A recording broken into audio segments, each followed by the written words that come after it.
Bismillahirrahmanirrahim. So this is the Tajweed 101 course for McMaster University Quran classes. And just before we start, I'd just like to mention that this isn't a very in-depth course.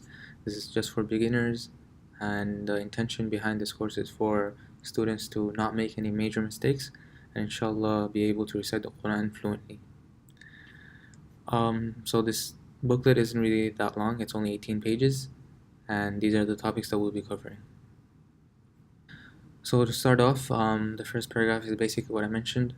Many Arabic terminologies and advanced rules of Tajweed are omitted in this curriculum in order to attain a level of simplicity, easy to grasp for beginners. And inshallah, in the future, we hope that students will go on further to learn the intricate details of Tajweed. So the introduction, the first thing that we have to know is that it is compulsory for every believer to recite the Quran with Tajweed, as it's mentioned in the ayah in Surah Muzammil in the 29th juz. أعوذ بالله من الشيطان الرجيم أو زد عليه ورتل القرآن ترتيلا, or add to it and recite the Quran with measured recitation. And in the bottom there's a little paragraph that says Ali radiallahu anhu, in his explanation, he mentioned that to recite the Quran with tartil means to recite from the correct makhraj and to recognize the places of waqf, which is pausing. So lesson 1 is the major and minor errors. So there are 5 major errors, and to make any of them is a major sin and should be avoided. So the first one is to recite a letter in place of another. So we have this example here. I'll write it again on this side.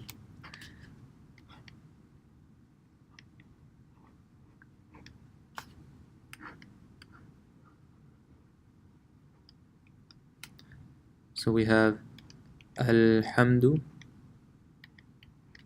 and Alhamdu. So the difference is only one letter, but it changes the whole meaning, right? So this is the ha and this is the ha. So if you do not know the difference between these two letters and you interchange them while you're reading this the first word of Surah Fatiha, then you may change the meaning, and you will change the meaning. So this one is pronounced Alhamdu and this is pronounced Alhamdu. Moving on, the second mistake is to add a letter to a word. So to recite Alhamdu instead of Alhamdu.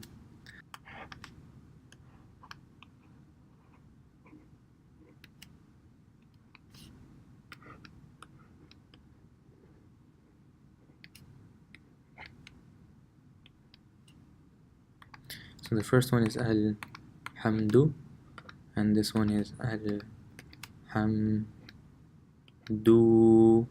See, this letter right here was added, and if you add in the wrong place, so for example this is a waw and on top of it a sakin, so this would actually be stretched. So the first one would be pronounced Alhamdu. The dal is not stretched at all, it's a quick, you can say a quick touch of the letter Alhamdu. And the second is Alhamdu. Because of this addition, it changes, it's a major mistake, and it changes the meaning as well. Moving on to the third major mistake, it is to remove a letter from a word. So to recite Lam Yulad instead of Lam Yulad. So this ayah comes in Surah Ikhlas. As you can see over here, this is the mistake.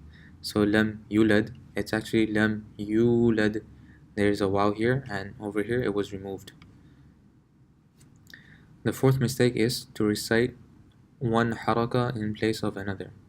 So the example here is given Iyaki instead of Iyaka. In Surah Fatiha, it comes Iyaka na'budu wa Iyaka nasta'in. Iyaka. This is fairly straightforward. Instead of reciting the Fatha here, if you recite a kasra, Iyaki, then that's a mistake. And the fifth one is to recite a haraka in place of a sukoon. The example given was an amta.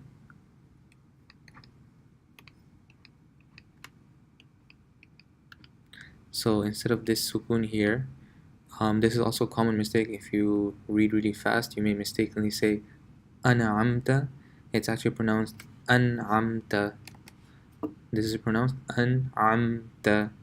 And if you replace this sukun with, let's say, a fatha, then it becomes an'amta, and this is wrong. So these are the 5 major mistakes, and to make any of them again is a major sin, which would be avoided. And there are minor errors, which are the rules of tajweed which beautify the Quran. For example, to make ghunna, to make mad, and so on and so forth. If you don't know what these terms are, inshallah later on in the course we'll familiarize ourselves with them.